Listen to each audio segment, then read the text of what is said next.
Hi friends, Miss Nix here. I wanted to do a quick video just discussing week 1 of Big Brother.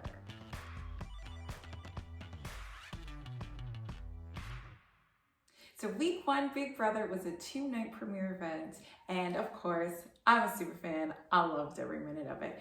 It started with showing where we left off last season, which I love because last season was an unfinished season, and they showed pictures, a video of Justin Trudeau and some news articles, and showed us the state of the world and how tragic that shutdown was, and then fast forward us into the house this year and where we're starting off, which was beautifully done. So this year, as we know, on Big Brother, the house is divided into 2 teams, Team Destiny and Team Defender.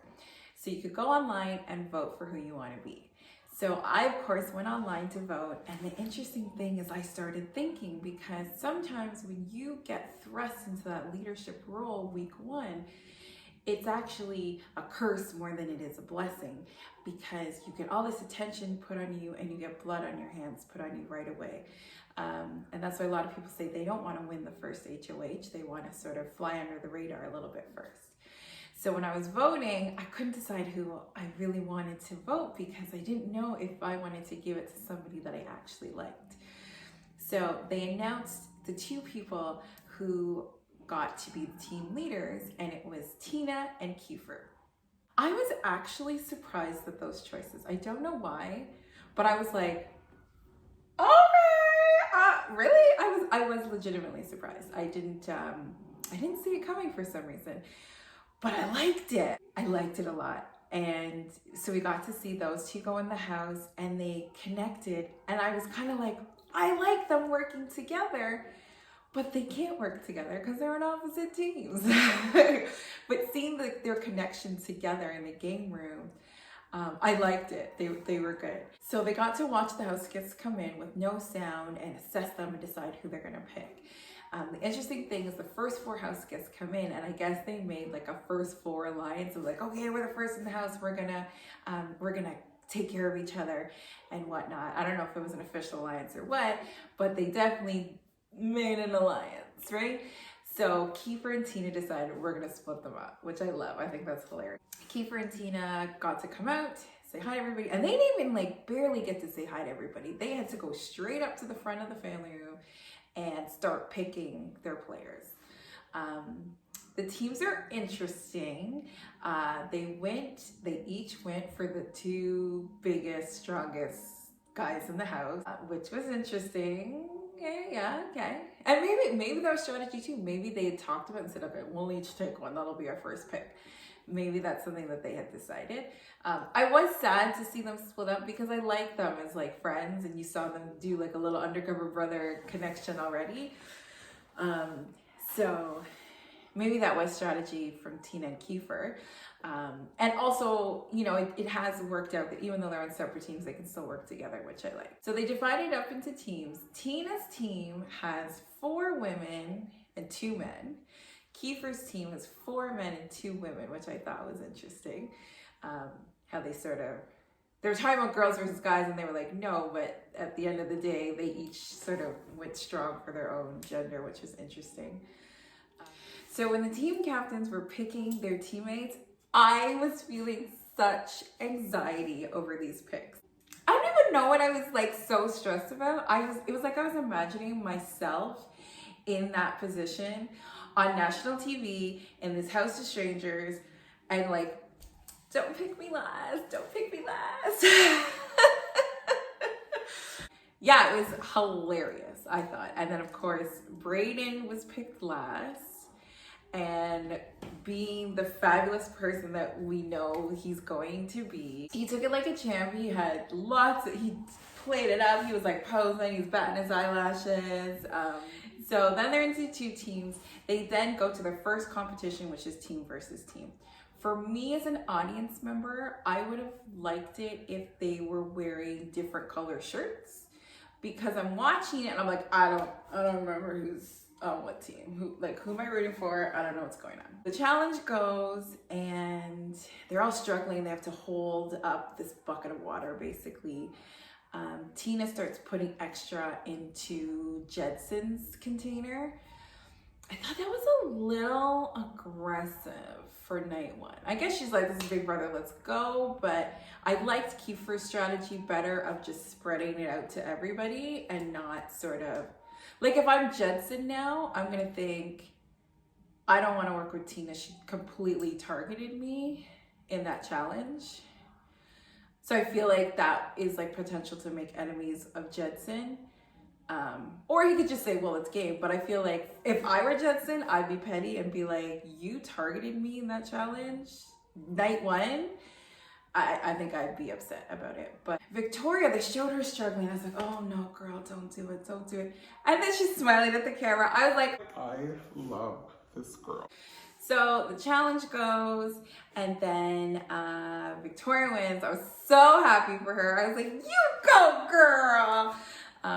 In my first video, which was my cast analysis and my predictions, I said this about Victoria. For prediction's sake, I'm gonna say no, she won't be good at cups. But I think she's gonna have a good social game, and she might even have a good strategic game. But if I'm making a prediction for prediction's sake, she's not gonna be good at cups.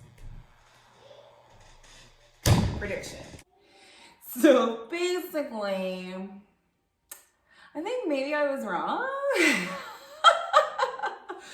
Yeah, I love her. I've watched a little bit of her on the live feeds. She is this ball of energy, but she's like everybody's best friend. There was on the feeds last night, actually, there was a bunch of house guests in the kitchen doing something, and she's like, I'm gonna call the others to join us. Like, she wants to include everybody. She seems friendly with everybody. She's high energy. I like her. I like her a lot. I really like her.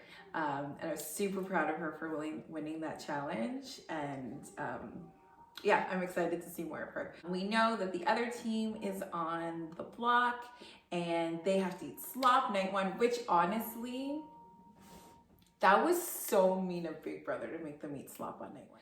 You're so nervous all day because you know tonight's the night I'm going into the Big Brother house. So you maybe wake up at 6 o'clock in the morning. You have to pack up your hotel room. You have to plan your outfit, hair, makeup, outfit. I'm gonna be on TV today. This is the day. You're so nervous all day that like you can't really eat. And it's such a high energy day of like, gotta go. I don't know exactly where they sequester, but then they have to travel into Toronto or like definitely to the studio. You go in the house, you meet all these people, you're so excited, you're adrenaline. Now you get to finally relax and you're like, ah, and then you don't get to eat. Cause you saw them in the house, they're like, I am starving. Some of them like were probably too nervous to even have a proper breakfast and probably didn't have lunch, and then they have to have slop for dinner. That was mean. I think that was mean. That's me. Final answer. I think that was me. I think that they could have done something other than slop. But other than like the meanness factor, it was cool to sort of divide the teams and make you bond with your team specifically. I think they did a couple things the first couple days to really attempt to divide the two teams, and that's interesting. So now they're in the house, they know who's on the block, everybody's starting to bond. I loved the dolls, the pretty people is what I was calling them. When they were picking the teams, it was funny, sitting on the couch, you saw like the people divided already. I think the three pretty people were on one side of the couch, and Jedson, Tashawn, and Latoya were on that side of the couch. And then you had like kind of, like you could see people were already sort of like forming little cliques, like from right away off the jump. And then they got divided into their teams. But it was cute to see, I think Austin, Brayden, and Julie, they did their little posing photo shoot at the top of the stairs. So cute. I like that. That was cute. The three of them bonding like that. That was super cute. So there's about 6 of them on the block, and the house starts to have a target of Josh because he's the one that sort of connected the least with everybody.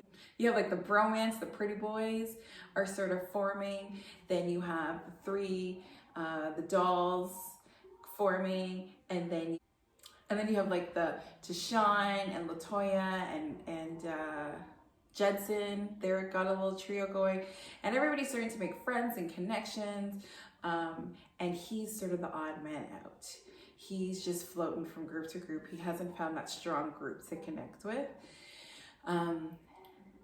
And so he's the clear target just because it's like everyone's just apathetic towards him. Like, yeah, he could come, he could go, doesn't matter. No one's got that strong bond with him, clear target. Unfortunately, our girl Julie played herself, okay?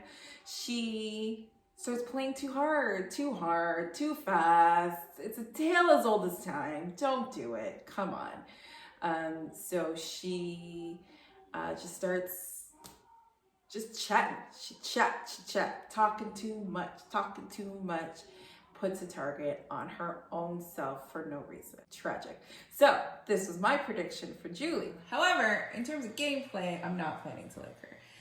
She's like, I'm an alpha female, and I just think that people come into the house a little too aggressive. Like, the first part of her package was very painting her as like that villain role. Like, I'm alpha male, I'm so strong, I take up the garbage. Like, she's coming on strong, and I think people like that don't do well in the game. If she does come to the house like that, I don't think she'll go very far.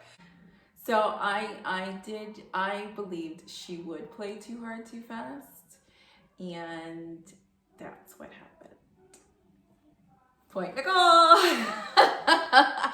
She played too hard, too fast, and she played herself. If she had just chilled a little bit, she could have gone a little bit farther, but she came on too strong. And that's that alpha female, that burst of energy, that all eyes on me, attention, like, she just, very loud personality. And that's not even a criticism, that's just the Big Brother house. A few seasons ago, there was her name was like a Nick or something, and she came in the house and she was very like spiritual and loud and sort of out there, and I'm pretty sure she was the first one out. And she came out happy because she Canada loved her, and she sort of got a lot of love on social media and whatnot, but in the house, she was just like too much for the house. So it's not even like, I would say like Julie or Nick or whoever have to change their personality. It's not that there's anything wrong with their personality, it's that it's too much for the house. And it's just something to target week one because everyone's still getting to know each other and everybody's still forming relationships. I will say I'm a little sad that she left so fast. We got this much of her story, you know? I would have liked to get to know her story a little bit more. You know, we don't get to know her. The Wednesday night one is all about the challenges and people coming in the house, and we only really like Thursday got to see like this much of her. We got to see her bonding with Brayden and Austin. I think that could have been a really cute friendship that we got to see develop. And, you know, we got, you know, this much of her story transitioning and sort of being bullied as a young kid and all that kind of stuff. So I am sad that she had to leave so early because I would have liked to see and get to know her a little bit more. But I'm not surprised. I'll say that. So now week 2 of Big Brother is our first real week. There is a real HOH, there are real noms, there is a real target. But of course, anything can happen. So I'm looking forward to week 2. Thanks for listening.